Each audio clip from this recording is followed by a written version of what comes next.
தலைக்கு என்ன வச்சு விட? அப்புறமா வச்சு விடுறேன். உனக்கு என்ன வச்சுக்க தெரியாதா?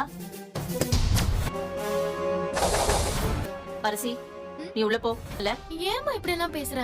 நான் கிளம்பிட்டேன். அங்கே நில்லுங்க. வந்துட்டேன். எங்க போற மயிலு? அவங்களுக்கும் மாமாவுக்கும் சாப்பாடு கொடுக்க போறேன். அவருக்கு ஒண்ணு சாப்பாடு கொண்டு போக வேண்டாம். ஏன் அத்தை? அம்மா இம்பிட்டு தூரம் வெயில் அலையணும். பாரு, நீ ஒண்ணு போக தேவையில்ல. எல்லாரும் பசியோட காத்துட்டு இருப்பாங்கல்ல. நானே போன் பண்ணி சொல்லிக்கிறேன். மாமாவுக்கு சாப்பாடு கொடுக்கலனா தப்பா நினைக்க மாட்டாங்களா? இப்படி சாப்பாடு கொண்டு போறது அவருக்கு பிடிக்காது. அப்படிலாம் இல்ல அத்தை. அப்படிதான். சாப்பாடு எடுத்துட்டு வரட்டுமாரு? நான் மாமா கிட்ட கேட்டுக்கவா?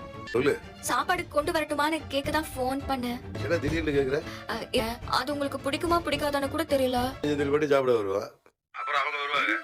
நீ சாப்பாடு கொடுக்க வர ஆரம்பிச்சதுல இருந்து எங்களுக்கு வேலை நேரம் மிச்சமாகுது. அப்பா, உனக்கு ஏதாவது கஷ்டமா இருந்தா சொல்லுப்பா. வீட்டுல வந்து கூட சாப்பிட்டுக்கிறோம். எனக்கு ஒரு கஷ்டமும் இல்ல. கொஞ்ச நேரத்துல சாப்பாடு கொண்டு வரேன். மாமாவே சாப்பாடு கொண்டு வர சொல்லிட்டாரு. அம்மா, நீ மட்டும் தான் வந்திருக்கியா இல்ல மாப்பிளையும் வந்திருக்காரா? சாப்பாடு கொடுத்துட்டு அப்படியே போற வழியில உங்க ரெண்டு பேரும் பாத்துட்டு போலான்னு வந்தேன். வயல மோர் குடிக்கிறியா? எடுத்துட்டு வரட்டா? அதெல்லாம் வேணாமா. ஆமா, அப்ப எங்கம்மா? வேலைக்கா? அவர் வேலை செஞ்சு கிழிச்சிட்டாலும் மாப்பிள்ளை எப்படி இருக்காரு? மாமனார்ல எல்லாரும் நல்லா இருக்காங்க. என்ன சொன்னாங்க? உன் புருஷனோட தம்பி பொண்டாட்டிங்களா? அப்ப பார்த்தாலும் குசு குசுன்னு ரகசியம் பேசிட்டே இருக்காங்க. இப்ப என் மாமியாரும் அவங்க கூட சேர்ந்துட்டாங்க. இது என்ன வித்தியாசமான கூட்டணி? பிரிச்சு விட்டுரு. என்னம்மா இப்படி எல்லாம் அட்வைஸ் பண்ற? அப்படிலாம் அவங்களெல்லாம் பிரிச்சிட முடியாதுமா. அத்தைக்கு என்ன பிடிக்கவே இல்ல போல இருக்குமா. என்ன திட்டிக்கிட்டே இருக்காங்கம்மா. சாப்பாடு கொண்டு போறதுக்குலாம் என்ன திட்டுறாங்க. சாப்பாடு கொண்டு போறது நல்ல விஷயம் தானே? யாரா இருந்தாலும் வீட்டுக்கு வந்துதான் சாப்பிடணும்னு சொல்றாங்க. உன் மாமனார் என்ன சொல்றாரு? மத்தவங்க சொல்றதெல்லாம் காதலே வாங்கிக்காத. சரவணா மாமா எப்படிக்கா? நான் சொல்றதுக்கெல்லாம் நல்லா தலைய ஆட்டுவாரு. தம்பிங்க பக்கம் போய் நின்னுறாரு. ஆரம்பத்துல அப்படித்தாண்டி இருப்பாங்க. உங்க அப்பா கூட தான் அவங்க பக்கம் தான் நின்னாரு. கொஞ்சம் கொஞ்சமா பேசி பேசித்தான் நான் என் பக்கமே கொண்டு வந்தேன். கிழிச்ச கோட்டை தாண்டாம உட்கார வைக்கணும்.